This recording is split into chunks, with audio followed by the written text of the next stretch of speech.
Today, I'll be teaching as to how to write an interpretation for stochastic frontier production. An introduction is given about front 41, and later you have to write the equation.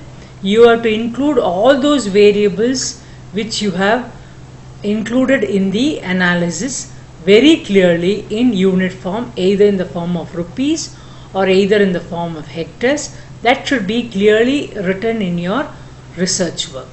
Now here I have got to the left hand side the results of stochastic frontier production, where I have got the OLS estimates. I am not interested in this.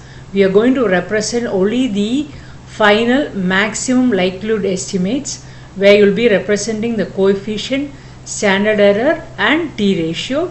I will just bring the table up for you all to understand it clearly.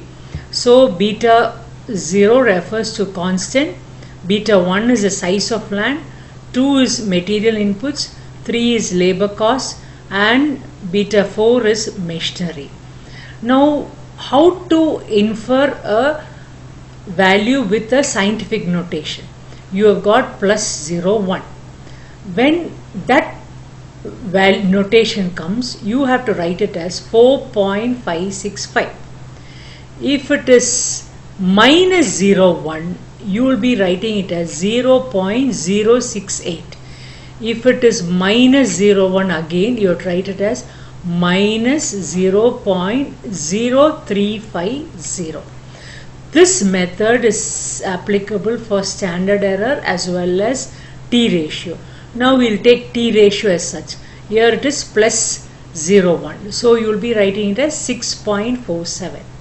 Similarly, you have got this value as plus 0.0. Whenever this plus 0.0 comes, you need not change the value. It will be the same. There won't be any change in the value. Only when 0.1 or minus 0.1 comes, there will be a change in the value in which you write. Suppose you are not able to understand as to how to do this, just copy the value, open your Excel sheet, paste it anywhere, just give a double click, you will get the value. See, you can see the constant, the value is 4.565. Here also you can see it as 4.65. Suppose if you don't know how to infer these notations.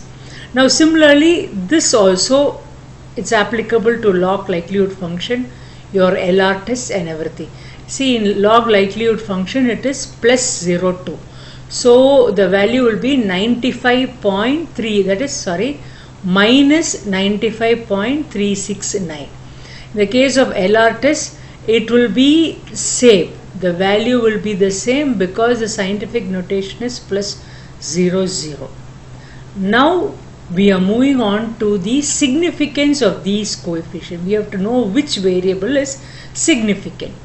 For that we have to take into consideration the T ratio.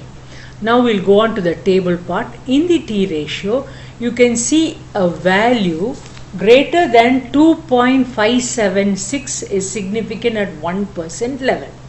Now here you see the size of the land is significant only at 5% level, since the value lies between 1.96 to 2.576.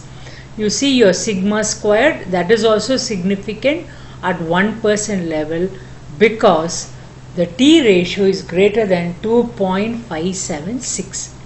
Now how to interpret this table?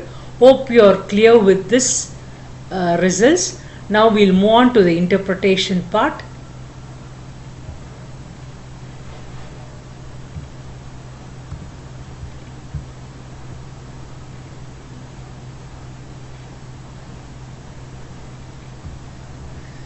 So the results of the stochastic frontier production function estimates for the D area are shown.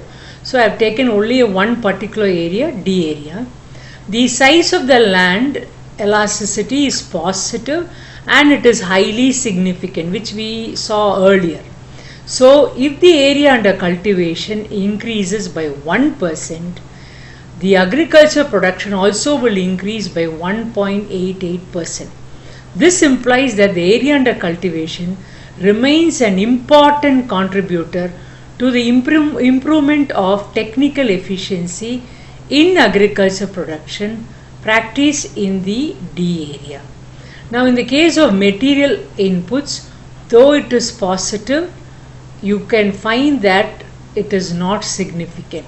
The labor cost and machinery, the elasticity of it is negative. You can see they are not statistically significant. So we are not going to infer it in detail, rather we are going to say that these are not statistically significant. Next we have to go to the gamma value. You can see your gamma value is 0.411. This value is not statistically significant. If it is not statistically significant, it implies that the variability of revenue from agricultural production is attributed to the technical efficiency in agricultural production techniques, and the rest, that is from 100 you have to minus this, and the rest 58.9% is due to random noise. Moreover, the presence of technical inefficiency is tested with the help of likelihood ratio test, which was 0.183, less than the critical chi-square value of 12.483. Now this value is got from Code and Palm, which you can download from the internet. You can see I have got 5 variables, so my DF will be 4. So at 1% level, my value will be 12.483. The chi-square value, mine will be 12.483. Therefore, the null hypothesis of no technical inefficiency was accepted. So this is the interpretation for this table.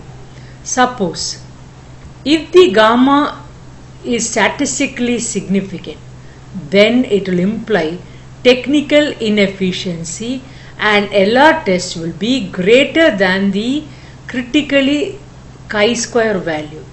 Therefore, the null hypothesis of no technical inefficiency will be rejected.